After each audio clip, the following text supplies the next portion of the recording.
ঔষধ খেতে হবে, ভালো করার মালিক আল্লাহ। কিন্তু আমরা যখন শারীরিকভাবে অসুস্থ হই, আমরা চিকিৎসার জন্য ব্যতিব্যস্ত হয়ে যাই। কাছে যদি পয়সা না থাকে, অন্য কারোর কাছে ঋণ করে দেনা করে আমরা চিকিৎসা করি কি করি না? এমনও মানুষ আছে কঠিন জটিল রোগ, কাছে পয়সা নাই, ধার দেনা চেয়ে কোথাও পাওয়া না গেলে মানুষের দ্বারে দ্বারে গিয়ে হাত পেতে মানুষের কাছে সাহায্য চেয়ে ভিক্ষা করেও চিকিৎসা করে কি করে না? অসুস্থ হলে কি করি? চিকিৎসা করি। একটু আমার সঙ্গে কথা বলবেন, রেসপন্স দেবেন, ভালো হবে। কারণ আমি এখানে হক আদায় করতে বসেছি।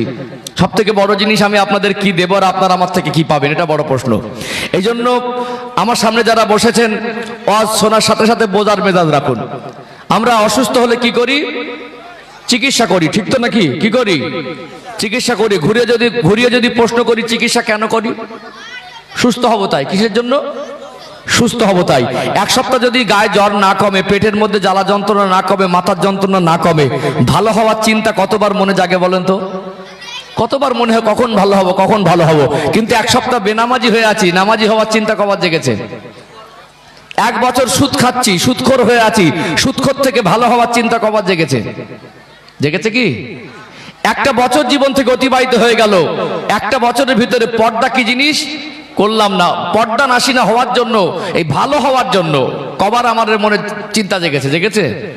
শরীর খারাপ হলে, অসুস্থ হলে, পেটের মধ্যে জ্বালা যন্ত্রণা হলে সুস্থ হওয়া আর ভালো হওয়া, নর্মাল অবস্থায় ফিরে আসার জন্য ব্যতিব্যস্ত হই। এত ব্যতিব্যস্ত হয়ে যায়, এত অধৈর্য হয়ে যায়, ওইটা সহ্য হয় না। কি হয় না? সহ্য। কখন আমি সুস্থ হব, কখন আমি ভালো হব, এর জন্য মানুষের কাছে ধারও করে, এর জন্য মানুষের কাছে ভিক্ষাও করে। শরীর খারাপ হলে সুস্থ হওয়ার ব্যতিব্যস্ততা আছে। মনুষ্যত্ব খারাপ হয়ে গেলে, আমালে জিন্দেগি নষ্ট হয়ে গেলে, আখলাক চরিত্র নষ্ট হয়ে গেলে, ঈমান আমল কমজোরি হয়ে গেলে ভালো হওয়ার কোনো ব্যতিব্যস্ততা মানুষের মধ্যে দেখা কি যায়? কি যায় না। তার মানে কি আমরা আল্লাহকে ভয় করার মতো ভয় করতে পারিনি। ও ভাই জানেরা, সোনার মানিক যুবকেরা, আব্বারা মায়েরা, আল্লাহর ভয় এত দামি সম্পদ যে মানুষটার মনে, যে মানুষটার অন্তরে আল্লাহর ভয়ের পরিমাণ যত বেশি হবে, ওই মানুষটা আল্লাহর কাছে তত তাড়াতাড়ি আল্লাহর কাছাকাছি হতে পারবে। যার অন্তরে আল্লাহর ভয়ের পরিমাণ যত বেশি, ওই মানুষটার জীবনটা গুনাহ থেকে তত বেশি পবিত্র। কথা ঠিক না বেঠিক? আল্লাহর ভয় এত দামি সম্পদ। মানুষ অসুস্থ হলে তার চিকিৎসা যেমন ডক্টরখানায় হয়, হসপিটালে হয়, যেমন ঔষধ খেয়ে সুস্থ হওয়া যায়, একটা খারাপ মানুষ, সে মানুষটা যতই খারাপ হোক, ওই মানুষটার ভালো হওয়ার জন্য তার জীবনে সব থেকে দামি ঔষধ হলো আল্লাহর ভয়।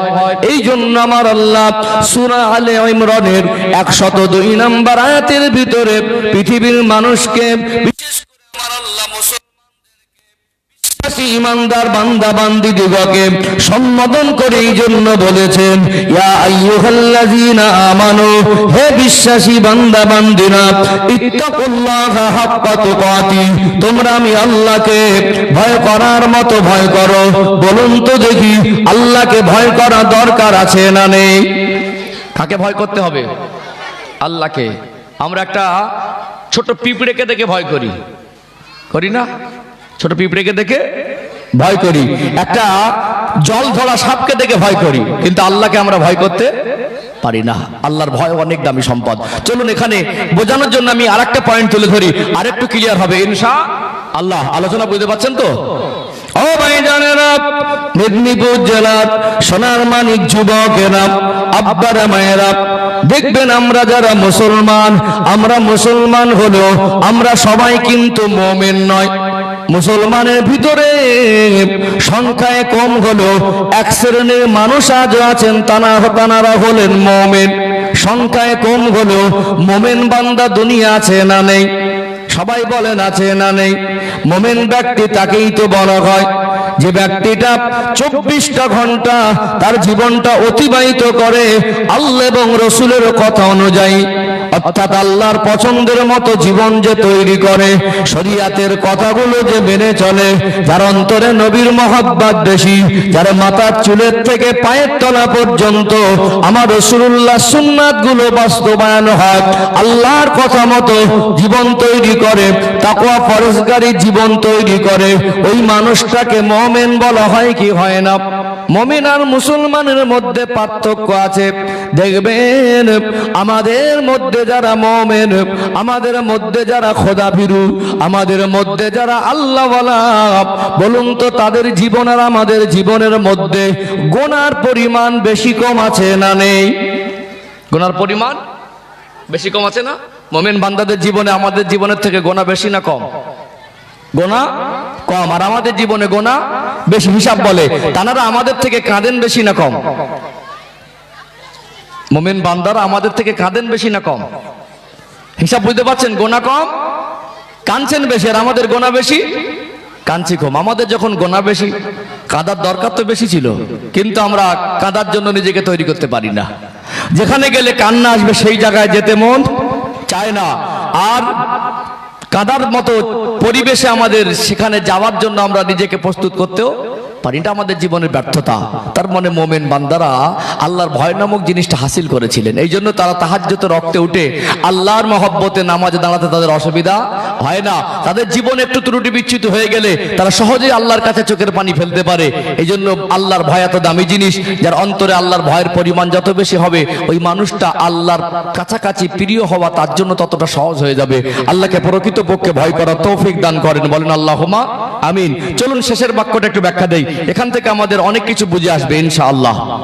ও ভাইজানেরা, মেদিনীপুর জেলার সোনার মানিক যুবকেরা, আব্বারা মায়েরা, সূরা আলে ইমরানের 102 নম্বর আয়াত, কোরআনুল কারীমের 4 নম্বর পারার 2 নম্বর পৃষ্ঠার শুরুর দিকে একটা পেয়ে যাবেন। আল্লাহ পাক সূরা আলে ইমরানের 102 নম্বর আয়াতের শেষ অংশে বলছেন, ওয়ালা তামুতুন্না ইল্লা ওয়া আনতুম মুসলিমুন। বান্দা বান্দি মরতে যদি হয় পরিপূর্ণ মুসলমান না হয়ে মৃত্যুবরণ করো না। ভালো করে মগজে ঢুকিয়ে নেন, একটু আমার দিকে খেয়াল করুন, শব্দগুলো একটু খেয়াল করুন, বাস কিন্তু বুঝে নেওয়া জিনিস। আল্লাহ বলছেন, ওয়ালা তামুতুন্না ইল্লা ওয়া আনতুম মুসলিমুন। বান্দা বান্দি মরতে যদি হয় পরিপূর্ণ মুসলমান না হয়ে মৃত্যুবরণ করো না। সবাই বলেন, কি না হয়ে মৃত্যুবরণ করো না? কি না হয়ে বলেন? মুসলমান না হয়ে। আমরা সবাই কি মুসলমান? তো একটা আমার সঙ্গে কথা বলবেন, ভালো লাগবে। ঠান্ডার সময় তো ওই একঘেয়েমি ভাব হলে কেমন একটা একতরফা হয়ে যায়। আমরা সবাই মুসলমান, আমরা জন্ম হয়েছি মুসলমান হিসাবে মুসলমানের ঘরে, ঠিক তো নাকি? বড় হয়েছি, লালন পালন হয়েছি মুসলমানের ঘরে, বেঁচে আছি মুসলমান হিসাবে, বেঁচে আছি না? এজন্য আমরা গর্ববোধ করি আমরা মুসলমান, আর মরতে চাই মুসলমান হিসাবে। দোয়া করি আল্লাহ মরণের সময় যেন ঈমানের কলেমা নসিব হয়। এই দোয়াটা জীবন অনেকবার আমরা করেছি। ভালো করে খেয়াল করুন তো, জন্মটা মুসলমানের ঘরে মুসলমান হিসাবে, লালিত পালিত হয়েছে মুসলমানের ঘরে মুসলমান হিসাবে, বেঁচে আছি মুসলমান হিসাবে, মরতে চাই মুসলমান হিসাবে। আমরা এই ভারতের নাগরিক হিসাবে আমাদের কিছু সরকারি ডকুমেন্টস আছে না নেই? আছে না? I card, Aadhaar card, pan card, passport, জমির দলিল। জাতিতে মুসলমান না? জাতিতে মুসলমান। আর সূরা আলে ইমরানের 102 নম্বর আয়াতে আল্লাহ পাক বলছেন, ওয়ালা তামুতুন্না ইল্লা ওয়া আনতুম মুসলিমুন। মরতে যদি হয় পরিপূর্ণ মুসলমান না হয়ে মৃত্যুবরণ করো না। এই মুসলমান শব্দের অর্থ কি বোঝেন? আমরা এই ওয়াজ শুনে অভ্যস্ত হয়েছি, বুঝে অভ্যস্ত হইনি। এখানে আমি আমার নিজের ক্ষুদ্র অভিজ্ঞতা থেকে বলি, এমন একটা কঠিন পরিস্থিতি আমাদের সামনে এসেছে। মানুষকে ভালো জিনিস দেবেন, মানুষের নেবার মেজাজ নেই। মানুষ কোরআন হাদিস বোঝার মতো মানসিকতা হারিয়ে ফেলছে। মানুষ তার মন জয় করতে ভালোবাসে। হুজুর আমাকে দিন শরিয়াত বোঝাবে, সেটা আমি বুঝবো, এটা ভুলে গিয়ে আমাদের মতো যদি হয় শুনবো, আমাদের মতো যদি হয় তাহলে বসবো, আমার মনের মতো যদি হয় তাহলে শুনবো। কোরআন হাদিস আবার মনের মতো হওয়ার না হওয়ার কোনো প্রসঙ্গ আসে? কথা মনে হয় বুঝতে পারছেন না। আজকে মেদিনীপুর জেলার কিছু কিছু এলাকার পরিবেশ এত জঘন্য হয়ে গেছে, রাগ করবেন না, সামনে বলছি আমি। মন চায় বলে সাবালিকা মেয়েকে ভাড়া করে এনে স্টেজে তুলে গজল বলায়। কি রাগ করলেন নাকি? কষ্ট পেলেন নাকি? আপনারা বলতে পারবেন ওই যে একটা সাবালিকা মেয়েকে ভাড়া করে এনে স্টেজে গজল বলাচ্ছেন, জায়েজ না না জায়েজ এটা জানা দরকার ছিল কি ছিল না? ছিল কি ছিল না? আজকে এখান থেকে হারাম বন্ধের প্রতিবাদ করা হতো। হারাম কাজ হতো এই প্যান্ডেলের বাইরে। কোথায়? এই প্যান্ডেলের বাইরে। আমরা 2023 সাল, 24 সাল, 25 সালে পদার্পণ করেছি। যত দিন যাচ্ছে আমাদের নাকি আগের থেকে শিক্ষার হার বেড়েছে, আগের থেকে নাকি মানুষ আপডেট হয়েছে, উন্নতি হয়েছে। এত জঘন্য আপডেট আমরা হয়েছি, হারাম জিনিসগুলো আস্তে আস্তে প্যান্ডেলের মধ্যে নিয়ে চলে এসেছি। এখানে একটা সাবালিকা মেয়েকে ভাড়া করে স্টেজে তুলে দেওয়া হয়, আর মহিলা পুরুষ একসঙ্গে মিলেমিশে স্টেজের ভিতরে বসে যায় প্যান্ডেলের তলায়। কথা ঠিক বলছি না ভুল বলছি? তার মোটা আমার মন চাইছে তাই আমি করব, ওটা আমার মন চাইছে তাই আমি করব। কিন্তু একজন হাক্কানি আলেম, একজন পরেশগার আলেম, একজন যোগ্য আলেম, একজন দিনদার আলেম, সে যদি ভালো করে সুর সাত তার গলায় না থাকে, সে যদি সুর দিয়ে কথা বলতে না পারে, গুছিয়ে গুছিয়ে শরিয়াতের কথাগুলো, উপযুক্ত কথাগুলো যদি বলে, গলায় সুর না থাকলে বলবে এই বক্তা ভালো না, ওয়াজ ভালো হচ্ছে না, কি ওয়াজ করছে মাথা ঢোকে না। কথা মনে বুঝতে পারছেন না? গানের সুরে কণ্ঠ দিয়ে মাতিয়ে দেবে, এখানে ফাংশনের মতো মজা নেবে। ইমানটা বাড়ি পর্যন্ত যাবে কিনা অনেকে সন্দেহ আছে। আমি খুব সূক্ষ্ম মাসালা নাই বা গেলাম, কিন্তু প্রকৃত পক্ষে তাকে দিন শরিয়াত বোঝাতে চাইবেন, ভালো লাগবে না। তাহলে আজকে মানুষের ভালো জিনিস দেবার মেজাজ থাকলেও কি জানেন, মানুষের নেবার মেজাজটা হারিয়ে গেছে। আমি এখানে হাজার বার তো প্রশ্ন করতে পারি, আপনার 50 বছর বয়স, আপনি কেন মুসলমান শব্দের অর্থ জানেন না? আপনি কেমন গার্জেন? আপনার তো লজ্জা লাগা উচিত। আপনার সন্তানকে আপনি কেন মুসলমান শব্দের অর্থটা শেখাননি? আজকে আমরা কেন মুসলমান শব্দের অর্থ বুঝলাম না? বিশ্বাস করুন, এখানে যত মানুষ এসেছেন আমার মনে হয় শতকরা 70 থেকে 80 জন মুসলমান শব্দের অর্থটাই বোঝে না। 30-40 বছর ধরে মুসলমান শব্দের অর্থ বুঝলো না, তাকে সহজে মুসলমান বানানো সহজ হবে না কঠিন হবে? হিংসা বুঝেছি বলে হিংসা চলছে। আমাদের ছেলেরা মদ বুঝেছে বলে এই জানুয়ারি মাস আসলে আমাদের ঘরের সন্তানগুলো ডিজে ভাড়া করে মদের পেটি গাড়িতে তুলে বাঁদরের মতো নাচানাচি করে।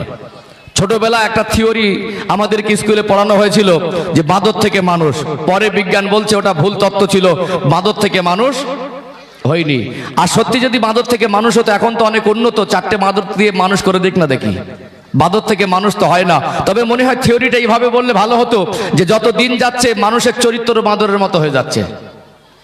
বাঁদর যে পরিমাণে নাচানাচি লাপালাপি করে, আমাদের ঘরের ছেলেদের মাদরামিটা বাঁদরের থেকে লিমিট ক্রস হয়ে গেছে। আর আমাদের বাবাদের কাজ হলো ছেলের বিবাহের বয়স হলে ওই ছেলেটা ছবি নিয়ে মোবাইলে ঘুরছে, এই ছেলে দেখেছি হিরোর মতো লাগছে, অপদার্থ অযোগ্য বাবা। আপনার ছেলে উজু করতে পারে না, কিসের হিরো? আপনার ছেলে সূরা ফাতিহা জানে না, কিসের হিরো? আপনি বাপ, আপনার লজ্জা করে না? আপনার ছেলেকে যদি বলা হয় মুসলমান শব্দের অর্থ বুঝিস, ও বলতে পারবে না। আপনি লোকের গরিবের মাল আত্মসাৎ করার জন্য, গরিবের মাল একটু বেশি পাওয়ার জন্য ছেলের প্রশংসা বেশি করছেন। হিরো ছেলে, হিরো ছেলে, ও কিসের হিরো? মদ খাওয়ার হিরো, বিড়ি খাওয়ার হিরো, গালাগালির হিরো। ও ছেলে তো চরিত্র ভালো না। ওকেই তো বলবেন হিরো যিনি ঠান্ডা হোক আর বর্ষা হোক আজান শুনে ফজরের জামাতে মসজিদে গিয়ে হাজির হয়, সে তো আসল হিরো। কথা ঠিক না বেঠিক? কথা মনে বুঝতে পারছেন না? ওই ছেলেটাই তো হিরো, যে ছেলেটার মাথার চুলের থেকে পায়ের তলা পর্যন্ত দেখলে নবীর সুন্নাত দিয়ে সাজানো। কথা ঠিক না বেঠিক? কিন্তু আমরা আমাদের এই আগের দিনে এই মাল নেওয়াটা যখন শুরু করেছিল, চেয়ে নেওয়া, দাবি করে নেওয়া, হুজুররা, ওলামায়ে কেরামেরা, বক্তারা প্রতিবাদ করতে, মালটা ডাইরেক্ট চেয়ে নেওয়া বন্ধ হয়েছে, ইনডাইরেক্ট বন্ধ হয়নি। মান সম্মান বাঁচানোর তাগিদে লোকের কাছে বড়লোকানা চাল দেখাতে গিয়ে বলেছিল আমার কোনো দাবি নেই। দেখতে 6 মাস পরে মাল মাত্তার আসেনি, ওই মেয়েটার উপরে শারীরিক মানসিক টর্চার পরিবারের সবাই মিলে করে। শাশুড়ি একটা খোঁটা দেয়, শ্বশুর একটা কথা বলে, ননদ একটা কথা বলে, স্বামী একটা কথা বলে, বাইরে আমরা জামা কাপড়ে বড় লোকানা চাল দিয়ে ঘুরে বেড়ালে কি হবে? আমাদের মনুষ্যত্বকে আমরা বড় লোকানা চালের মতো করতে পারিনি। আমাদের অনেকের ভিতরে ছোট লোকই চিন্তাধারাটা আছে না নেই? আছে না? অর্থাৎ আমরা আমাদের সন্তানকে আমরা ইসলামের হিরো, ইসলামের সৈনিক হিসাবে তৈরি করতে পারিনি। আমরা বাবারা বিবাহের সময় গল্প দিয়ে ছেলে দেখেছি হিরোর মতো লাগছে, কিন্তু আমাদের সে এমন হিরো, সে জানুয়ারি মাস আসলে মাদরের কে বিছানে ফেলে দিয়ে তার মাদ্রামে আগে বেড়ে যায়। আল্লাহ আমাদের বোঝার তৌফিক দান করেন, বলেন আল্লাহুম্মা আমিন। আল্লাহ আমার স্মৃতি ঠিক রেখেছে, যে পয়েন্টটা বলছিলাম, আল্লাহ বলছেন ওয়ালা তামুতুন্না ইল্লা ওয়া আনতুম মুসলিমুন, মরতে যদি হয় পরিপূর্ণ মুসলমান না হয়ে মৃত্যুবরণ করো না। বলতে বলতে একটু সাইডে চলে গেলাম, এটা আমার অভ্যাস। যাই হোক, একটু বাস্তবে টাচ না দিলে মানুষের বিবেক আর জাগ্রত হয় না। আমি কাউকে আঘাত দেবো, ছোট করবো, অপমান করবো, এই জন্য এখানে আমি বসিনি। আপনাদের সঙ্গে তো আমার রাগারাগি নেই, আমি তো দিনের কথা পৌঁছে দিতে বলেছি, বসেছি। এখানে তো আমার দায়িত্ব মানুষের কাছে দিনের বাণী পৌঁছে দেওয়া। কাউকে ছোট করে তোমার এক পয়সা লাভ হবে না। কিন্তু আমরা এত কিছু বলার পরে, একদল আলেম অনুরোধ করে, আবেদন করে, সম্মান রেখে বলার পরে মানুষ যেন এই ফ্রি পয়সায়, যেমন ছাত্রদের পড়ালে কোনো গুরুত্ব থাকে না, বুঝতে পেরেছেন? যখন ইংরাজি মাস্টারকে 1000 টাকা দেবে, ইংরাজি মাস্টারকে মাসে 1000 টাকা দেবে, অঙ্কের মাস্টারকে 500 টাকা দেবে, আর কোরআনের শিক্ষককে ওই 100 টাকা দিতে গেলে ফের 3 মাস বাকি রেখে দেয়। কথা মনে বুঝতে পারছেন না? ফ্রি জিনিসের কদর কমে গেছে।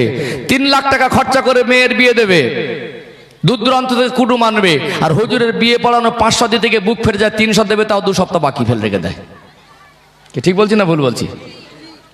সব সস্তা পেয়ে গেছে, কথা বুঝতে পেরেছেন? সস্তা কথা মানুষের আর কানে যায় না। এখন মানুষের মেজাজ এমন হয়ে গেছে, একটা ডুপ্লিকেট মাল যদি দাম বেশি বলে, মনে হয় এই মালটা বেশি ভালো হবে। কথা মনে বুঝতে পারছেন না? মালটার কোয়ালিটি ভালো না, তারপরে ঝেড়ে একটু দাম বেশি বলে দেবেন, আর ওর থেকে ভালো কোয়ালিটির মাল পাশে কম দাম বলবেন, ও বেচে বেচে বেশি দামেরটাই দেবে। ঠিক বলছি না ভুল বলছি? আজকে সত্য আর মিথ্যাকে পার্থক্য আমরা টাকার বিনিময় করা শিখে গেছি, যার কারণে আমাদের জীবনে ঘাটতিটা পূরণ করা কঠিন হয়ে যাচ্ছে। আফসোস কি জানেন, আমরা মুসলমান শব্দের অর্থ অনেকে বুঝি না, তাহলে আমাদের দ্বারা পরিপূর্ণ মুসলমান হওয়া সহজ হতে পারে না। মুসলমান শব্দের অর্থটা একটু ব্যাখ্যা দরকার আছে না? আছে না? ও ভাই জানেরা, সোনার মানিক যুবকেরা, আব্বারা মায়েরা, সূরা আলে ইমরানের 102 নম্বর আয়াতের শেষে আল্লাহ দয়াময় স্পষ্ট করে জানিয়ে দিলেন, ওয়ালা তামুতুন্না ইল্লা ওয়া আনতুম মুসলিমুন। বান্দা বান্দি মধ্যে যদি হয় পরিপূর্ণ মুসলমান না হয়ে মৃত্যুবরণ,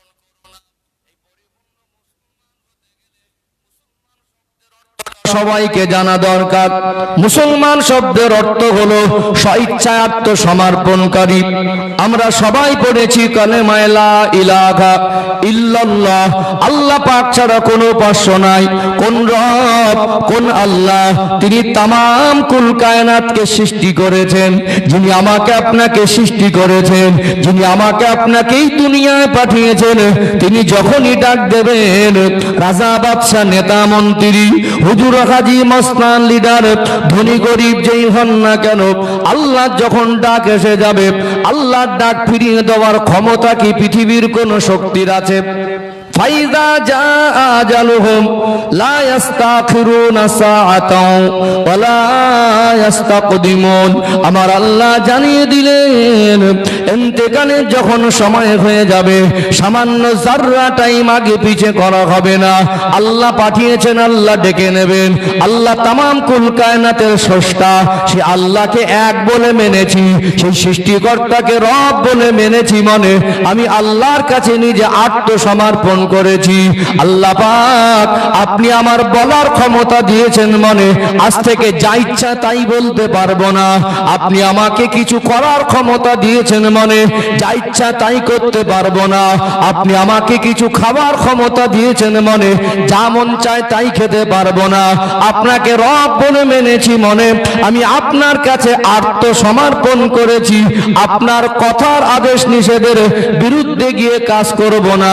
অর্থাৎ যে ব্যক্তি ইমানদার মুসলমান বলে দাবি করবে, তাকে আল্লাহর কাছে আত্মসমর্পণ করে দিতে হবে কি হবে না? কি করতে হবে? নিজেকে আত্মসমর্পণ করে দিতে হবে। মুহাম্মাদুর রাসূলুল্লাহ সাল্লাল্লাহু আলাইহি ওয়াসাল্লাম। আপনাদেরকে আবার দরুদ পড়ার জন্য আমন্ত্রণ জানাতে হবে নাকি? কি গো, আপনাদেরকে নতুন করে এই আল্লাহর নবী সাল্লাল্লাহু আলাইহি সাল্লামের নাম শুনলে যে দরুদ পড়তে হয়, এর জন্য নতুন করে আমন্ত্রণ জানাতে হবে নাকি? খিদে লেগেছে?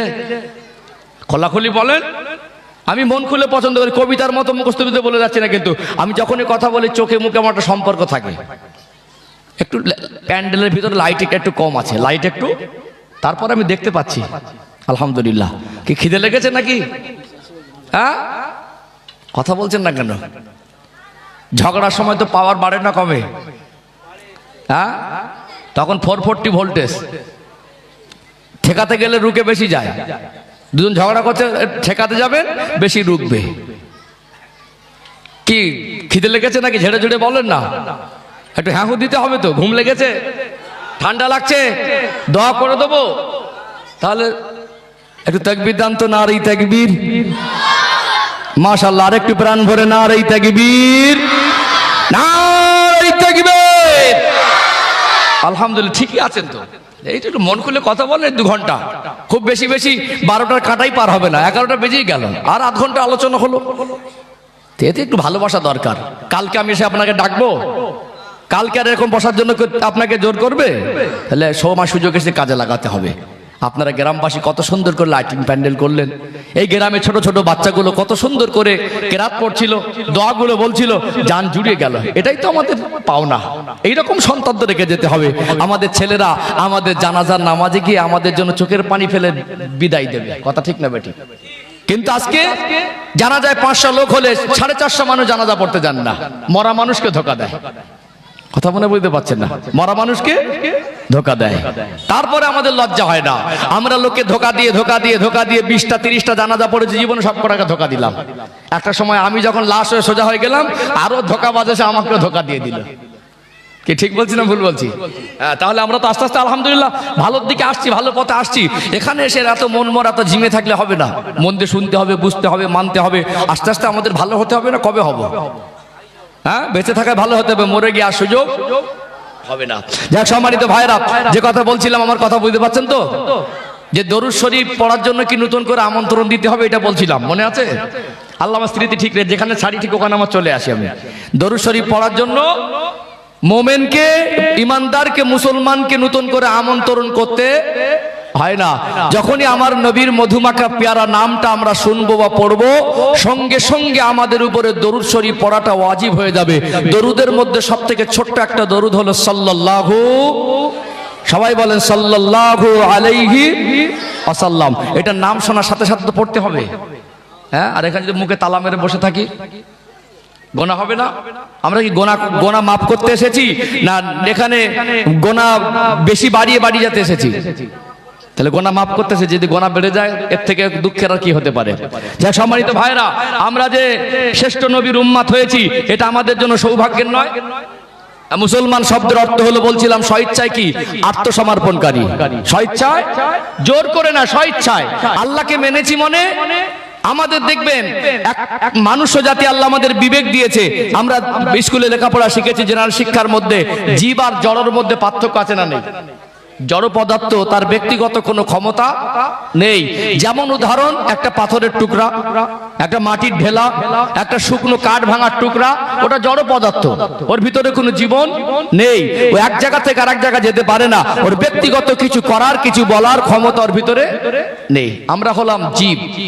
যাদের জীবন আছে তাদের জীব বলা হয়, কিন্তু জীবন তো অনেক কিছুর আছে। আমরা সৃষ্টির শ্রেষ্ঠ জীব, আশরাফুল মাখলুকাত। কোরআনুল কারীম আল্লাহ বলছেন, ওয়ালাকাদ কাররামনা বানি আদম, আমি আল্লাহ আদম সন্তানকে সম্মানের জীবন দিয়েছি। আল্লাহ ফারিস্তাদের থেকেও আমাদের সম্মান বেশি দিয়েছেন। বলুন সুবহানাল্লাহ। তাহলে আমরা সৃষ্টির শ্রেষ্ঠ।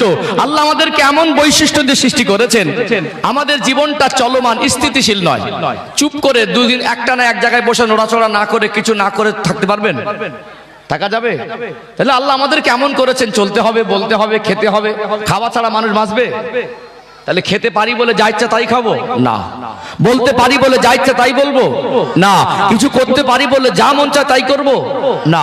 আল্লাহর কাছে আত্মসমর্পণ করে যখন রব বলে আল্লাহকে মেনেছি, তাহলে আমার চলাটা হবে আল্লাহর কথা অনুযায়ী, আমার বলাটা হবে আল্লাহর কথা অনুযায়ী, আমার খাওয়াটা হবে আল্লাহর কথা অনুযায়ী। যেটা আল্লাহ নিষেধ করেছেন মন চাইলেও খেতে পারবো না, যেটা আল্লাহ নিষেধ করেছেন মন চাইলে বলতে পারবো না, যেটা আল্লাহ নিষেধ করেছেন সেটা মন চাইলে করতে পারবো না। কলেমা পড়েছি মনে, যার অর্থ আমি আত্মসমর্পণ করলাম, জোর করে না, স্বইচ্ছায়। মুহাম্মাদুর রাসূলুল্লাহ, সকলে বলুন, বলেন সাল্লাল্লাহু আলাইহি ওয়াসাল্লাম। আমরা শ্রেষ্ঠ নবীকে নবী বলে মেনেছি, আর মানা না মানাটা আলাদা কথা। আমি আপনি যদি না মানি, আমার নবীর তো কোনো ক্ষতি হবে না, বরং আমরা সৌভাগ্যবান, আল্লাহ আমাকে আপনাকে শ্রেষ্ঠ নবীর উম্মাত বানিয়েছেন। বলুন সুবহানাল্লাহ। শ্রেষ্ঠ নবীকে যেমন নবী বলে মেনেছি, সেই নবীর উম্মাত হওয়ার সুবাদে আল্লাহ আমাদের সৌভাগ্যটাকে বড় করে দিয়েছেন। আরেকবার জোরে বলুন সুবহানাল্লাহ। আর সেই নবীকে মেনেছি মনে, আমার মাথার চুল থেকে পায়ের তলা পর্যন্ত, আমার ছাটকাট, লেবাস পোশাক, খাওয়া ঘুম, চিন্তা চেতনা, চলাফেরা, ব্যবসা বিজনেস, টোটাল জীবনটা আমি অতিবাহিত করব আমার রাসূলের আদর্শকে ফলো করে, অর্থাৎ সুন্নাত তরিকা অনুযায়ী। কথা ঠিক না বেঠিক? আল্লাহ এবং রাসূলের কথা মতো চলার জন্য যে নিজেকে আত্মসমর্পণ করে দেয়, তাকে কি বলা হয়? তাকে বলা হয় মুসলমান। চলুন এই আত্মসমর্পণকারীকে স্বইচ্ছায় মুসলমান বলে। আরেকটু বুঝে আসবে, এখানে আরেকটু ক্লিয়ার করি, আরেকটা ব্যাখ্যা তুলে ধরি, ইনশাআল্লাহ সহজে বুঝে আসবে ইনশাআল্লাহ। আলোচনা বুঝতে পারছেন তো? ও ভাইজানেরা, মেদিনীপুর জেলার সোনার মানিক যুবকেরা, আব্বারা মায়েরা, আল্লাহ কোরআনুল কারীমে সূরা আলে ইমরানের 102 নম্বর আয়াতের শেষ অংশে বলছেন, ওয়ালা তামুতুন্না ইল্লা ওয়া আনতুম মুসলিমুন। বান্দা বান্দি মরতে যদি হয়, পরিপূর্ণ মুসলমান না হয়ে মৃত্যুবরণ করো না। আমি বলছিলাম মুসলমান শব্দের অর্থ হলো স্বেচ্ছায় আত্মসমর্পণকারী। আমরা আল্লাহ এবং রাসূলের কথা মতো চলার জন্য আত্মসমর্পণ যদি করতে পারি, তবেই আমরা মুসলমানদের অন্তর্ভুক্ত হতে পারবো। এখানে একটু ব্যাখ্যা দেই, সকলের সহজে বুঝে আসবে। আজ সোশ্যাল মিডিয়ার মাধ্যমে বিভিন্ন দেশ বিদেশের খবরগুলো আমরা সহজে পাই কি পাই না? সবাই বলেন পাই কি পাই না? আজকে পশ্চিমা দেশগুলোতে যারা হাই এডুকেটেড পারসন, একজন গবেষক, একজন ইঞ্জিনিয়ার, একজন লেকচারার, একজন হাই এডুকেটেড পারসন, এই সমস্ত পর্যায়ের মানুষেরা তারা ইসলামকে বুঝে, ইসলামকে জেনে স্বইচ্ছায় আজকে অনেক মানুষ ইসলামের ছায়াতলে আসছে কি আসে না?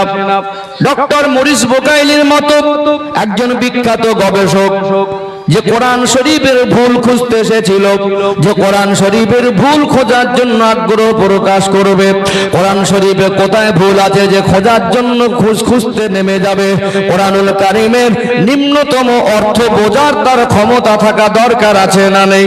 ওই লোকটা একেবারে মূর্খ নয়, একজন শিক্ষিত মানুষ, জ্ঞানী মানুষ, ডক্টর মরিস বুকাইলি। সে কোরআন শরীফ গবেষণা করে দেখলো, ভুল তো খুঁজে পেল না, বরং সে বুঝতে পারলো আমি নিজে ভুলের মধ্যে আছি। কোরআন শরীফের ভুল খুঁজতে গিয়ে ভুল তো খুঁজে পাওয়া সম্ভব নয়।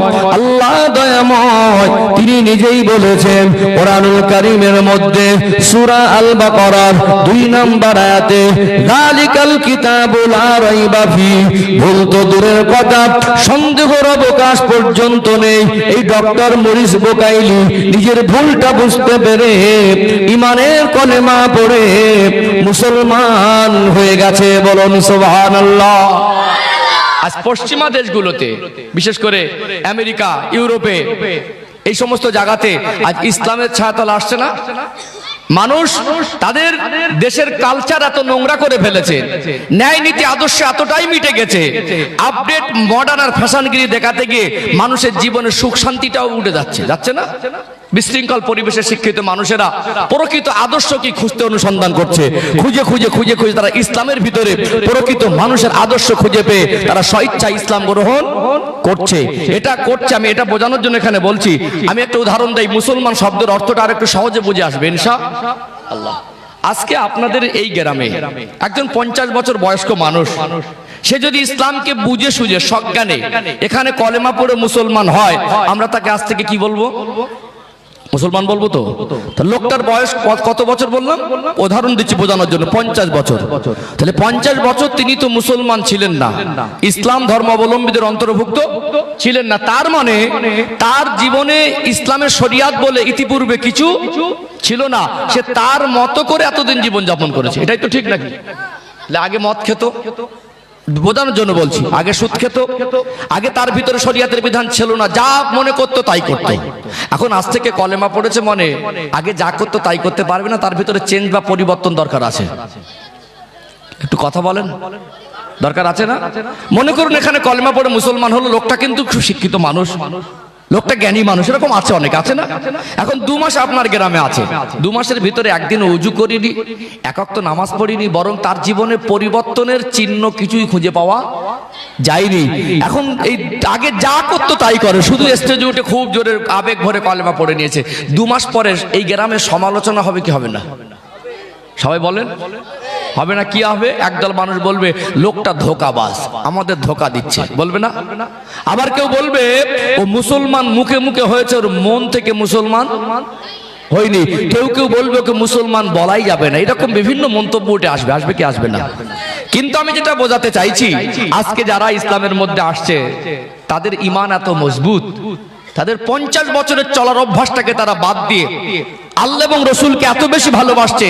তাদের পরিবারের নবমুসলিম যারা দেখবেন, তাদের লাইফ হিস্টোরি দেখবেন, কত দুঃখ বেদনা, তাদের নিজের বংশধরকে ছেড়ে, ঘর বাড়ি ছেড়ে, অনেক ইসলাম মানার কারণে তাদের সবকিছু আলাদা হয়ে গেছে, সবকিছু ত্যাগ করতে হয়েছে।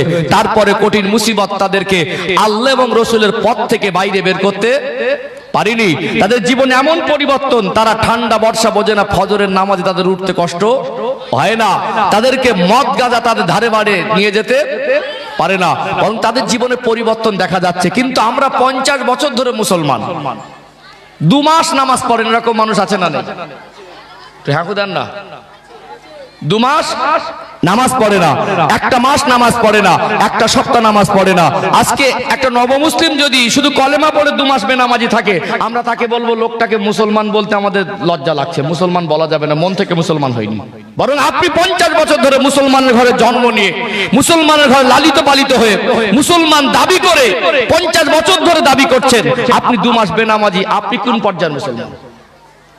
লোকের আলো সমালোচনা করি, আমার আত্মসমালোচনাটা কে করবে? কথা কি বুঝতে পারছেন? হ্যাঁ, অনেকে মদ খাচ্ছে, গাঁজা খাচ্ছে, আজ আল্লাহ 2টো পয়সা দিয়েছে, সবাই না, এক শ্রেণীর মানুষ পয়সার গরমে তাদের বাড়ির মেয়েদের আর স্ত্রীদের পোশাকগুলো ছোট আর পাতলা হয়ে গেছে না যায়নি? এগো গেছে না যায়নি? গেছে না? আজ আপডেট হয়েছে, আমাদের যুবক যুবতীরা কথা বলে ইংরাজি আর বাংলা পাইল করে, মিক্স করে, ইংরাজি আর বাংলা শব্দ সব মিক্স হয়ে আছে না? নেই? আছে না? ছোট ছোট বাচ্চাগুলো আপডেটরা মোবাইল দেখে দেখে আপডেট হয়েছে। এখন আমাদের ইয়াং যারা আছেন, এরা এই মেসেঞ্জারে, হোয়াটসঅ্যাপে যে চ্যাট করে, এর চ্যাটের একটা আলাদা ভাষা আছে, এটা আপডেট। আর লিখে 8 দিয়ে দেবে, মানে কি? আর 8 মানে রাইট, সংকেত লেখে অল্পতে লিখে দেয়। এই যে ভার্সন চলছে আমাদের যুবকদের মাঝে, আগেকার দিনের MA পাস ওই লোকটাকে দিলে সহজেদের লেখার ভাষাটা পড়তে পারবে না, মানে এটাই আপডেট। ও যাকে লিখছে সে বুঝতে পারছে, আর যে ওকে পাঠাচ্ছে সেও বুঝতে পারছে, এরকম একটা ব্যাপার চলছে। এরা যখন আপডেট হয়েছে, আমাদের সমাজে কিছু কিছু মানুষ আল্লাহ 2টো পয়সা বেশি দিয়েছে, এরাও আপডেট হয়েছে। আগে বিড়ি খেতে, এখন সিগারেট খাচ্ছে। কি গো, একটু হাঁকু দেন না? আগে ডোলা খৈনি মতিয়ার তামাক খেত, এখন 1 ধাপ বেড়ে গিয়ে গাঁজা খাচ্ছে। আগে হাঁড়িয়া আর বাংলা খেত, এখন আল্লাহ 2টো পয়সা দিয়েছে, এখন ইংলিশ চালাচ্ছে। চালাচ্ছে না? কি চালাচ্ছে? বলছে আমরা আপডেট হয়েছি। কি হয়েছি? আপডেট হয়েছি। কিন্তু বিশ্বাস করুন, একজন নবমুসলিম যদি আমরা যা কর্মকাণ্ড করছি, আমাদের ছেলেমেয়েরা যা কর্মকাণ্ড করছে, এই কর্মকাণ্ড যদি একজন শুধু কলেমা পড়ে মুসলমান হওয়ার পরে এইগুলো যদি করে, আমরা তাকে মুসলমান বলবো না। কিন্তু আমাদের কর্মকাণ্ড এগুলো অনায়াসে করেও আমরা বলছি আমরা পাক্কা মুসলমান, তেজি মুসলমান বলছি না? হ্যাঁ, এমন পাওয়ার দেখাবে মনে হবে এর ঈমানে কোনো খুঁত নেই। আল্লাহ এই জন্য বলছেন, ওয়ালা তামুতুন্না ইল্লা ওয়া আনতুম মুসলিমুন, মরতে যদি হয় পরিপূর্ণ মুসলমান না হয়ে মৃত্যুবরণ করো না। সমর্পণে ঘাটতি রাখলে হবে না। আমি আল্লাহকে মেনেছি মনে, আজ থেকে আমার যা মন চায় তাই করতে পারবো না, যা মন চায় তাই খেতে পারবো না, যা মন চায় আমি তাই বলতে পারবো না। রাসূলকে মেনেছি মনে, আমার আদর্শ দুনিয়ার কোনো খেলোয়াড় বা প্লেয়ারের মতো হবে না, দুনিয়ার কোনো চলচ্চিত্র নায়ক নায়িকার মতো হবে না, আমার আদর্শ দুনিয়ার কোনো মানুষের মতো হবে না। আদর্শ যদি ফলো করতে হয়, সর্বকালের সর্বযুগের সর্বশ্রেষ্ঠ মহামানব, যিনি সৃষ্টি জগতের জন্য রহমত, ইমামুল আম্বিয়া, খাতামান নবিয়্যিন, সাইয়্যিদুল মুরসালিন, নূরে মুজাসসাম, রাহমাতাল লিল আলামিন, সেই প্রিয় রাসূলের আদর্শ আমি ফলো করব, সেই নবীর ভালোবাসা অন্তরে জাগা দেব, আল্লাহ এবং রাসূলের কাছে আত্মসমর্পণ করে দেব, তবেই হব প্রকৃত মুসলমান। কথা ঠিক না বেঠিক? এই আয়াতটা আপনারা এতদিন শুনে শুনে মুখস্থ করে ফেলেছিলেন, একটু ব্যাখ্যা দরকার ছিল না? ছিল কি ছিল না? তাহলে একটা হলো আমাদের জীবনের সমস্যা, আর একটা হলো সমাধান। কি বললাম? অসুস্থতা সমস্যা, আর সুস্থতা লাভ করা হলো সমাধান। আজকে মদ হারাম, যারা খাচ্ছে তারা জানে না, হাঁকুদান না, নামাজ পড়তে হবে সবাই জানে না, পর্দা করতে হবে সবাই জানি না, অর্থাৎ ধনীদের জন্য হজ যাকাত কুরবানি জানি না। এক কথায় কোনটা নেকি, কোনটা গোনা, কোনটা করণীয়, কোনটা বর্জনীয়, কোন কাজ করলে জান্নাতে যাওয়া যাবে, কোন কাজ করলে জাহান্নামে যাওয়া যাবে, এগুলো আমরা জানি কি জানি না? জানি সবাই, মানছি না কেন? এটাই হলো সবথেকে বড় প্রশ্ন। জানি সবাই, আমরা মানছি না কেন? এই কেন কথার উত্তরটা খোঁজা দরকার আছে না নেই? আজকে কেন কথার উত্তরটা খুঁজে দিয়ে শেষ করবো ইনশাআল্লাহ। দোয়া করে দেবো নাকি? দোয়া করে দেবো? তাকবীরের আওয়াজই প্রমাণ করে দেবে। যখন তাকবীরের আওয়াজ স্লো হয়ে যাবে দোয়া করে দেবো ইনশাআল্লাহ। এটা আওয়াজ দেন না, আর এই তাকবীর, আর একটু প্রাণ ভরে দাও, আর এই তাকবীর, না আর এই তাকবীর। আলহামদুলিল্লাহ, মেদিনীপুর জেলার মানুষ আমাকে দীর্ঘদিন ধরে ভালোবাসে। মেদিনীপুর জেলার মানুষ ভালোবেসে, এখানে দুটো কথা বলার হক আমার আছে বলে একটু মাঝে মাঝে বলি। কি গো, এটা কি রাগ করে বলা না ভালোবেসে বলা? ভালোবেসে বলা। একটা ছেলেকে, মেয়েকে বাবা মা যতটা বকার অধিকার রাখে, অন্য কেউ অতটা রাখে? সব থেকে বেশি ভালোবাসে মানুষ জাতির মধ্যে আল্লাহ এবং রসুলের পরে বাবার মা। ভালো বেশি বাসে বলে বলার হকটা বেশি। মনে রাখবেন, ওলামায়ে কেরামরা কওমের প্রতি ভালোবাসা আছে বলে ওলামায়ে কেরামদের দুটো কথা বলার হকও আছে। আলেমরা বললে যেভাবে সর্বস্তরের মানুষ সহ্য করে নেয়, অন্য ক্যাটাগরির মানুষ বললে মনে এতটা সহ্য করতো না। আমরা শুধু শুনবো না, সাথে সাথে আমলের নিয়ত রাখবো। আল্লাহ আমল করার তৌফিক দান করেন, বলেন আল্লাহুম্মা আমিন। চলুন আরেকটু আলোচনা আগে বাড়াই নাকি ইনশাআল্লাহ? তাহলে আমাদের জীবনের সমস্যা কি? আমরা যা জানি সেগুলো আমল করতে পারছি না। এই আমল করব কিভাবে, সেই রাস্তা খুঁজে নেব, বলুন ইনশাআল্লাহ। ও ভাইজানেরা, সোনার মানিক যুবকেরা, আব্বারা মায়েরা, আল্লাহ দয়াময় যেমন কোরআনুল কারীমে সূরা আল ইমরানের 102 নম্বর আয়াতের শেষে বলছেন, ওয়ালা তামুতুন্না ইল্লা ওয়া আনতুম মুসলিমুন। বান্দা বান্দি মরতে যদি হয় পরিপূর্ণ মুসলমান না হয়ে মৃত্যুবরণ করো না। ঠিক খুতবার ভিতরে আয়াতটা যেমন পড়েছি, আমার নবীর পবিত্র জবানে বর্ণিত একটি হাদিস শরীফ আপনাদের কাছে পড়েছি, ওর একটু ব্যাখ্যাটা করে দেই। নবী আমার সোনা জবানে বললেন, আকমালুল ঈমান আহসানুহুম খুলুকা। তোমাদের মধ্যে এই ব্যক্তি প্রকৃত ঈমানদার, যার আখলাক চরিত্র ভালো। আমাদেরকে আদর্শবান হতে হবে, আমাদের মনুষ্যত্বকে মুসলমান করতে হবে, আমাদের আখলাকটাকে মুসলমানের মতো করতে হবে। উদাহরণ দিয়ে যদি বলি আপনাদের সহজে বুঝে আসবে। আমি আমার দিয়ে উদাহরণ দেই। আমি গুজরাটে পড়াশোনা করেছি, পড়াশোনা করে ওখানে যখন আমি আমার পড়াশোনা সমাপ্ত করেছি, মাদ্রাসা থেকে আমাকে একটা সার্টিফিকেট প্রদান করা হয়েছে। আমি ওই সার্টিফিকেটটাকে আলেম মনে করি না। আমার গায়ে লম্বা জামা আছে, মাথায় টুপি আছে, এই মাথায় টুপি আর জামাটা আমার আলেম নয়।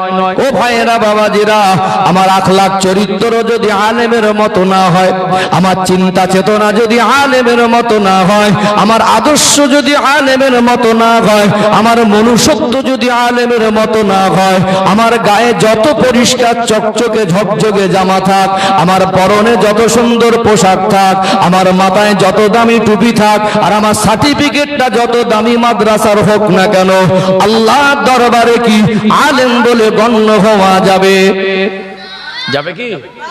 তাহলে ওই সার্টিফিকেটের পাশাপাশি এই আলেমের লেবাস পোশাকের পাশাপাশি আমার আখলাক, আমার চরিত্র, আমার চিন্তা, আমার চেতনা, আমার মনুষ্যত্ব, আমার কথা, আমার চালচলন, আমার আমলগুলো আলেমের মতো হতে হবে, তবেই আল্লাহর কাছে আলেম বলে গণ্য হওয়া যাবে। আই কার্ডে মুসলমান, আধার কার্ডে মুসলমান, প্যান কার্ডে মুসলমান, জমির দলিলে মুসলমান, বাপ মুসলমান তাই মুসলমান, মুসলমানের ঘরে জন্ম নিয়েছি তাই মুসলমান, আমার দাদু হাজী সাহেব পাক্কা মুসলমান তাই আমি মুসলমান। আমার ভিতরে নামাজ থাকবে না, আমার ভিতরে টাকা আল্লাহ অর্থ দেওয়ার পরে আমি হজে যাব না, তার থেকে যাকাত দেব না, কুরবানির আমার উপরে আল্লাহর হুকুম এসে গেছে, তারপরে লোকের অংশ ধরে খাবো, আমার টাকা বেঁচে থাকবো, টাকা খরচা করবো না। আমি মুসলমান বলে দাবি করব, আমার ঘরের সাবালিকা মেয়ের পর্দা ঠিক থাকবে না। আমি মুসলমান বলে দাবি করব, আমার স্ত্রীকে সঙ্গে নিয়ে যাব, পর্দার কোনো বালাই থাকবে না। আমি মুসলমান বলে দাবি করব, আমার ভিতরে মদ থাকবে, আমার ভিতরে জেনা থাকবে, আমার ভিতরে সুদ থাকবে, আমার ভিতরে ঘুষ থাকবে। যতই আই কার্ড, আধার কার্ডে, প্যান কার্ডে মুসলমান হন, আর যত বড় তেজি মুসলমানের ঘরে জন্ম নেন, ওই পরিচয়টুকু দিয়ে নাজাত পাওয়া যাবে না। আপনার মনুষ্যত্বকে মুসলমান করতে হবে, আখলাক চরিত্রকে মুসলমান করতে হবে, আপনার আদর্শকে মুসলমান করতে হবে, আপনার চিন্তা চেতনাকে মুসলমান করতে হবে। অর্থাৎ আপনি যদি প্রকৃত মুসলমানের অন্তর্ভুক্ত হতে না পারেন, আল্লাহ বলছেন তার আগে মৃত্যুবরণ করো না। নবী বলছেন আকমালুল ঈমান আহসানুহুম খুলুকা, তোমাদের মধ্যে ওই ব্যক্তি প্রকৃত ঈমানদার যার আখলাক চরিত্র ভালো। আমাদের চরিত্রটাকে একটু আপডেট করা দরকার আছে না? নেই? আছে না? আছে না? রাগ করছেন নাকি? ও ভাই জানেরা, সোনার মানিক যুবকেরা, আব্বারা মায়েরা, নবী আমার সোনা জবানে বললেন আসহাবিকান নুজুম বিআইয়িহিম ইক্তাদাইতুম ইহতাদাইতুম, আমার এক একটা সাহাবা হলো নক্ষত্রের সমতুল্য।